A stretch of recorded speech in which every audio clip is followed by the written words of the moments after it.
What's going on, gardeners? Today is May 1st, and by now most of you have probably already planted or are about to plant your tomatoes in your garden for the season. And with that comes the most challenging and controversial tomato growing topic, pruning. There is so much information on the internet about pruning tomatoes that it can be difficult to figure out where to start.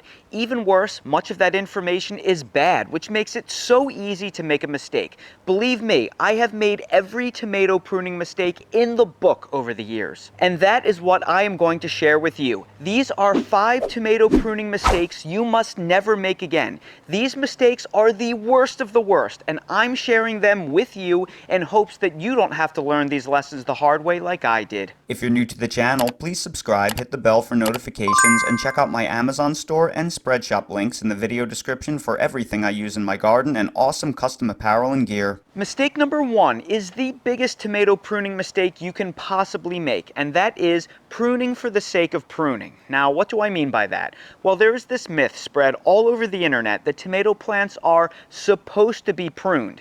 This is nonsense. Pruning does not do good things to a tomato plant. It stresses them out, temporarily stunts their growth, creates open wounds which present entry points for diseases, and it reduces the plant's ability to photosynthesize and set fruit. And in some cases, it even spreads diseases from plant to plant or up and down that same plant.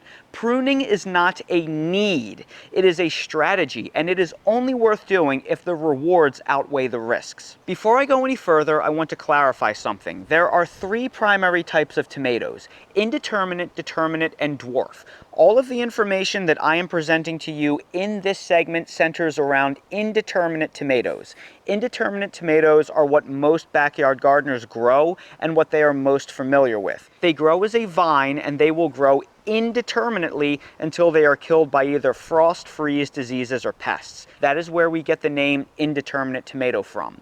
Most indeterminate tomato plants we grow will reach anywhere from 6 to 10 feet tall over the course of the growing season. So this is why pruning them has become so popular. They can get so large that we can literally run out of ways to support them by the end of summer. And this is where the confusion comes from. Pruning indeterminate tomatoes should be based solely on needs and not simply reflexive. They are not supposed to be pruned. They are a natural vine that is supposed to grow all over forest floors and snake their way up trees. The reason why we as gardeners prune indeterminate tomato vines is primarily for size control, because they can overwhelm our ability to support them later in the season and to manage airflow and tomato fruit set. This right here is a tomato sucker. They form at 45-degree angles along the main stems of the plants adjacent to the leaf nodes. If you allow a sucker to grow, it will turn into an entirely new main stem, and that main stem will produce more suckers, more leaf nodes, and more flowers. The more suckers you allow to grow, the more main stems your tomato plant will have, the more flowers the plant will make overall, and the more fruit you will have in total. This tomato plant right here is a fantastic illustration of what happens if you don't pinch off any of the suckers on an indeterminate tomato vine. Now down here you have the original main stem, and as you follow it up, you will see the main stem continues all the way to the top. But if we backtrack right here, we see this. Well, this was a sucker, and I allowed that sucker to turn into a full main stem, which you see right here. So this will be another main stem that will produce more branch leaf nodes and also more flowers like you see right here, and increase the productivity of the plant. So as you can see, it forked right there. So that will become a double main stem indeterminate tomato. The internet has taught many of us gardeners to just robotically pinch off these suckers, kind of like this. Just pull it right off. And that is a big mistake, to just pop them off all willy-nilly and robotically like that. This reflexive sucker removal is a big mistake. These suckers are supposed to be there. The plants want them, which is why they formed to begin with. They make the plant bigger, stronger, healthier, and more productive. When you remove them, you stunt the plant by restricting its ability to absorb sunlight and produce leaves and flowers. So the more suckers you pinch off, the less tomatoes you are going to get in the long run. The current most popular tomato growing fad is to remove all suckers from your indeterminate tomato plants and grow them as one single stem. Be warned, this method of growing tomatoes makes no sense for the typical backyard gardener. Single stemming tomatoes comes from greenhouse culture. In greenhouses, strings are often tied to the support purlins atop the greenhouse 16 to 20 feet high. Then tomato plants are placed as close as 8 to 12 inches apart.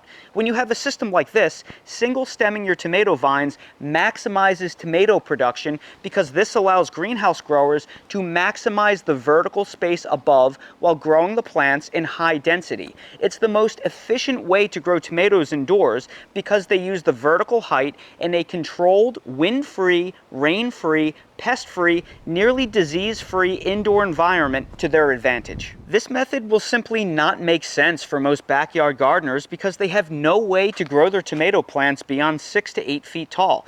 Any taller and you just can't support them. You can't reach them, you can't harvest the fruits, you can't check for diseases or insects. When you single stem a tomato plant in a height-restricted outdoor environment, you are actually minimizing their yields because you aren't allowing them to branch out laterally to the sides. Unless your garden infrastructure was specifically designed for overhead growing space to accommodate very tall tomato plants in high density, like inside a greenhouse, you probably shouldn't be growing your tomatoes in this way, and you should be allowing for significant suckering on your plants. Now, that being said, there are instances where you may need to prune out of necessity or because you've calculated the risk and it is worth the reward. I personally prune indeterminate tomatoes in 3 cases. Case number 1 is very specialized, and that's if you want to clone some of your tomato plants, because you can actually gently and gingerly break off a sucker, like you see right here, one that's somewhere between 2 to 4 inches tall, and then you can insert that in a pot filled with moist potting mix and keep it in a shady, humid environment, and it will root in about 7 to 10 days, and you will have an exact clone of the mother tomato plant. You can do this early in the season if your tomato plants are free for disease, and you will get a tomato ready for transplant faster than if you were to start fresh seed. The second instance is the early season removal of the lowest leaves that drag on the ground to reduce soil-borne illnesses. More on this later in the video. N3 is size control to fit the plants within your support infrastructure. We will discuss that point right now. Because most of us gardeners have height limitations when growing tomatoes outdoors, you should allow for lateral sucker growth to develop more fruit lower on your tomato plants. Let the tomatoes grow and branch out to your infrastructure's ability to support them. My indeterminate tomatoes here are spaced 18 inches apart with 2-foot row spacing. This gives every tomato plant 3 square feet to grow in. I let my tomatoes grow with as little pruning as possible for their first 5 to 6 feet in height, and I really don't start removing suckers until they start threatening my ability to support them. I have learned over the years that it is best to mostly just let them do their thing until I have no choice but to intervene. So to summarize, it is okay to remove suckers to fit the plants within your infrastructure. You don't want the plants becoming so large that you can't support them any longer and the plants fall over or break in the wind. The key is balance. Every time you cut off a branch or a sucker, you should be able to explain to a novice gardener exactly why you are doing it. Pruning off branches and suckers, well, it damages the plant. It sets it back, it stresses it out, reduces photosynthesis, creates entry points for diseases, and when you remove the leaves, the fruit is more likely to be damaged by sun scald. So if you are cutting things off and you can't clearly explain why, don't do it. Don't prune for the sake of pruning. You are probably doing more harm than good. Practice strategic pruning and make sure you have a good reason for every cut that you make that you could clearly explain to a new gardener. Mistake number 2 that many gardeners make when pruning tomato plants is that they remove any suckers or really do any pruning at all to determinate tomato plants. And when I say determinate plants, I'm also including dwarf tomato projects, dwarf tomatoes as well, because for all intents and purposes, they grow as a determinate as well. Now, up until this point, all of our exceptions for removing suckers and things like that for our tomatoes to fit them within our infrastructure have been strictly for indeterminate tomato vines because they grow indeterminately. If you accidentally remove too many suckers, it's not necessarily a big deal as long as you have adequate growing season, because they can just grow a few more inches, put on a new sucker, and take over where you left off. They can recover if you accidentally over prune. This is not the case for determinate and dwarf tomato project style tomatoes, because as the name implies, determinate tomatoes grow to a predetermined height. Depending on the variety that you choose, they will grow to a maximum height of somewhere between 30 and 60 inches, and then they cap off. They don't grow anymore, and after they set their blooms and set their crop and they ripen that crop, they will die back on you. You'll have to rip the plants out after that. They will not continue to grow after they make their harvest. So for that reason, you can't remove any suckers at all from these plants because they only have a set number that they will actually set. And the suckers themselves are what turns into the main branches that will have the flowers. So if you remove suckers from determinate or dwarf tomato project tomatoes, you will get a terrible harvest because you will basically be removing their only avenue for producing flowers, and they won't grow back. They won't recover if you pull off those suckers. So all of the plants that you see right here are dwarf tomato project plants. You can tell that they are a little special because they have this very interesting, they call it rugose style foliage. But for all intents and purposes, these grow as a determinate tomato. And then over here you have your standard determinate style tomatoes that you really can't tell the foliage between these and any other typical tomato. And you'll notice that every single thing in this bed is completely unpruned. That's because these are not vining tomatoes. They are bush style tomatoes. And once they reach that maximum bushiness, they are going to die back on you. So for that reason, I do not prune these at all. Well, I only prune them under one instance, I should say. And that is to remove the lowest leaves that basically drag along the ground that are underneath the first flower cluster. Now, once your tomato plant, well, once they germinate and they break through the soil and put on a few inches of growth, these lowest leaves, they don't really serve much of a purpose anymore, and all they do is they drag on the ground, and then soil splashes if you over irrigate and it rains, and then that soil splashing collects on the undersides of the leaves, and that is primarily how your fungal diseases start. So it's usually a good idea to clean up the first few inches of a plant. Just make sure you don't remove any suckers or flower clusters in the process. I will show you how to do that later in this video, but that's really the only pruning exception for your determinate and dwarf style tomatoes. Mistake number 3 is a very simple concept, but it's still a mistake I see made all the time, and that is not sanitizing your instruments before you prune anything. Now, this should be a very simple concept. Let me ask you a question. If you had to get surgery, would you want your surgeon using tools that they didn't clean, that had somebody else's bacteria on them or any bacteria on them? I assume it's safe to say that you would not like that. Well, for the same reason, you have to look at these tools as surgical supplies. You are making incisions into a plant. So if there are any pathogenic bacteria, fungi, or viruses on there, you can transmit that to your plant when you cut into them. Even worse, these are instruments of disease spread. As the summer progresses and it gets warmer and more humid, your climate is going to be more and more proliferated by fungal and bacterial diseases. So even if your plants are not directly infected, there are going to be fungal and viral and bacterial particles that are on the outsides of the plants, on the stems and on the leaves. So when you're cutting into the plants, you are basically transferring those pathogens into the open wounds of the plant, which can cause disease spread. It's for this reason that I generally don't prune my tomato plants very much, especially in the heat of the summer. I find that it spreads disease like wildfire. I do all of my pruning only in the early dry parts of April and May, when the humidity is low, when we're in our dry season, when there is not a lot of fungal or bacterial spread. And then I really try to do as little as possible. But if I do have no choice but to start pruning things,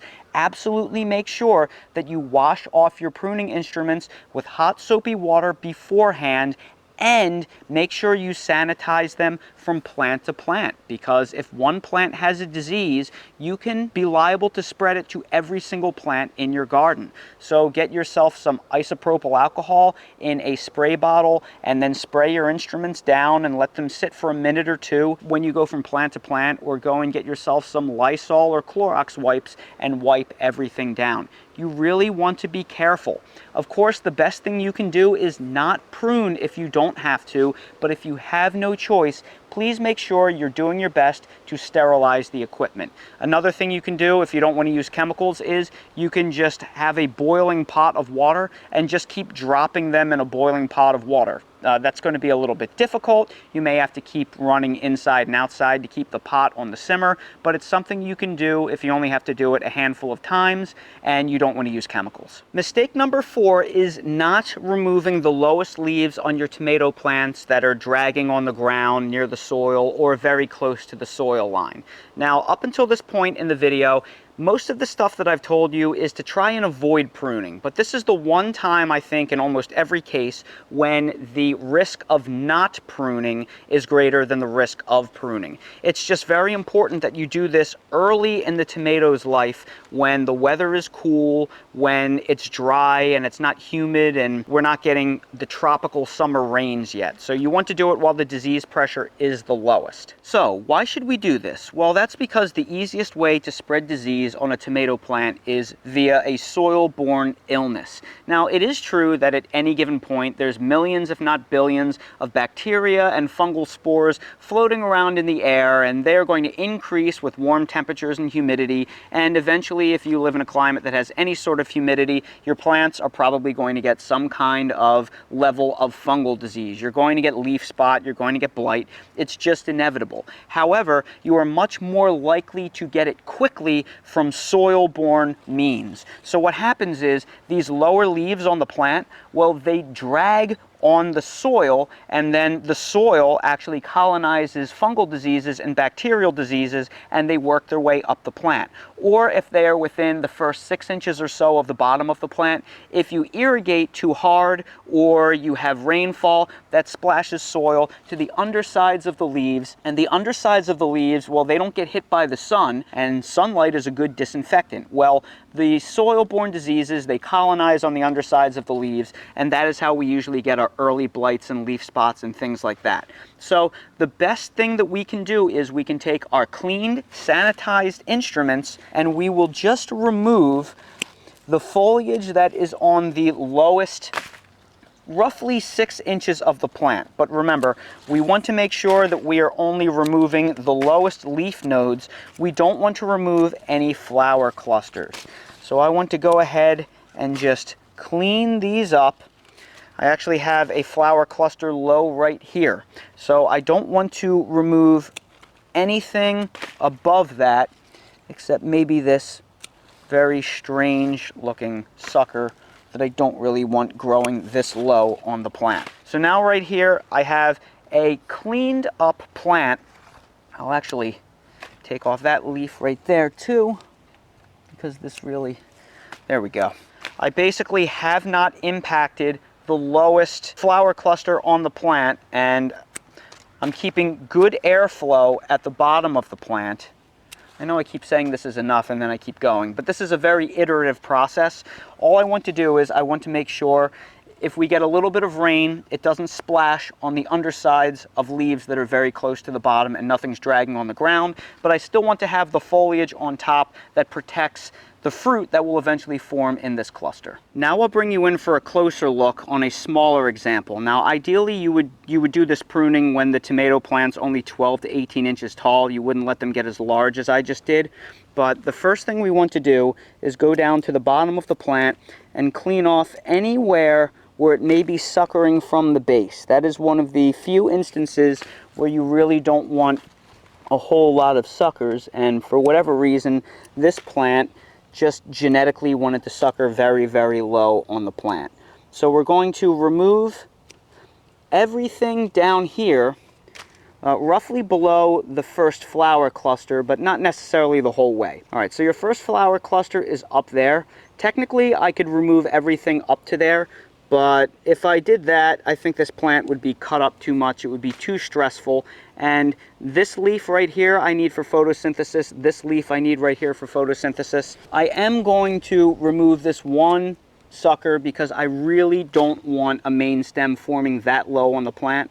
We'll let it sucker a little bit higher.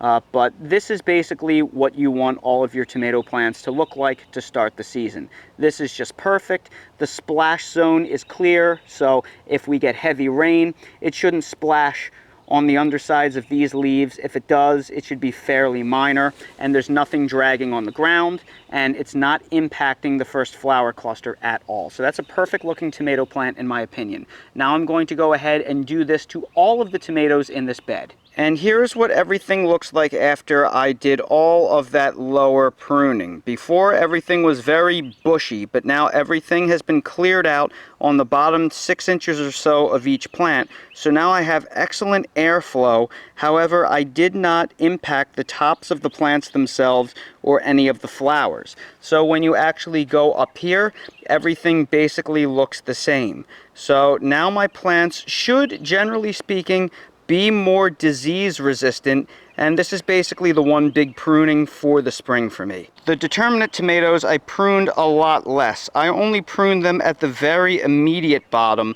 because the Determinate tomatoes, they tend to sucker a lot more at the base, and you really need those suckers in there. You don't really want to clean out a whole lot of that, or else you will lose a lot of the plant matter that actually will produce the flowers. So very minimal pruning on the Determinate and dwarf tomatoes versus the Indeterminates. And mistake number 5 that so many gardeners make when they prune their tomatoes is that they don't treat their tomato plants with a fungicide after pruning. If there is one single huge lesson that I have learned over the years about growing tomatoes that is above and beyond any others, it's that tomatoes hate being in direct sun in most climates. In the dead of summer, it's just too strong for them. That's actually the most important thing, and it's why I cover them in shade cloth. If you want to learn all about that, I'll link to a video both above and down in the video description that explains that. But the second most important thing that I may have learned above all else when it comes to growing tomatoes is that the pruning process itself is the best way to spread diseases on tomatoes, because not only do you run the risk of spreading diseases that are sitting on the surfaces of the plants and basically injecting them into the plants themselves and spreading them all around all the plants, but the pruning process itself creates open wounds and stress on the plants. I just removed 10 to 20% of the volumes of these plants, so they're going to be a little stressed out over the next 3 to 5 days, and they're covered in open wounds. So because their natural defenses just got knocked back and I created these open wounds, they are much more likely right now to get some type of early blight or leaf spot or some other kind of disease. So for that reason, I want to treat all of the plants with a fungicide, and that's why I specifically waited until the sun set to actually do that pruning process. You want to apply your sprays after sunset around dusk. So now the question is, what type of fungicide should I use? Well, that depends on your own personal preferences. I like using natural-based fungicides, and while there are some gentle bacteria-based natural fungicides that you can use, because the disease pressure where I live is extreme to say the least, I use liquid copper, which is why you can see the water inside this sprayer right here is blue. This is a mixture of 1 tablespoon per gallon of liquid copper, and I'm going to spray this as a preventative because of all the open wounds I just created on the plant. There are many different options that you can choose from. I think this is the best of the natural, stronger fungicides that are broad-based. I'll link to a video both above and down in the video description that shows you why I tend to use copper and a lot of organic gardeners do. But now I am going to spray this, and I'm really going to target where I made the cuts on the plants, which is along the stems. And I am really going to soak down those stems as well as the undersides of the leaves. And for this reason, having some type of battery operated pump sprayer is a heck of a lot easier than using some type of a manual pump sprayer if you have a whole bunch of different plants to treat. If you're interested in this exact sprayer, it's very, very affordable. It's cheaper than some manual pump sprayers. I'll place a link down in the video description for you if you want to give this one a shot. I am really impressed with the quality of this sprayer for the price. And that right there are 5 mistakes you should never make when you prune your tomato plants. Now, I know there was a lot of information in this video, so if you have any questions, please ask them down in the comments below, and I will do my best to address them and answer hopefully as many questions as I can. So everybody, I sure hope you found this video helpful. If you did, please make sure to hit that like button, subscribe to the channel, and please ring the notification bell so you're notified when I release more videos like these. If you're curious about any of the products that I featured in this video, I will place direct links to all of them down in the video description. So for things like pruners, the backpack sprayer, copper fungicide, things like that, I will place those links down there for your convenience. If you're curious about any of the products that I use in real life in my garden in general, they are all linked down in the video description in my Amazon storefront link. So expand the video description, click on the Amazon storefront link, and you'll see everything I use in real life. And while you're down there, please check out my spread shop for custom merch if you want to support my channel. Thank you all so much for watching, and I hope to see all of you again on the next video. All right, Dale's dad just made a cappuccino for the afternoon, and I think I know somebody that wants a puppuccino.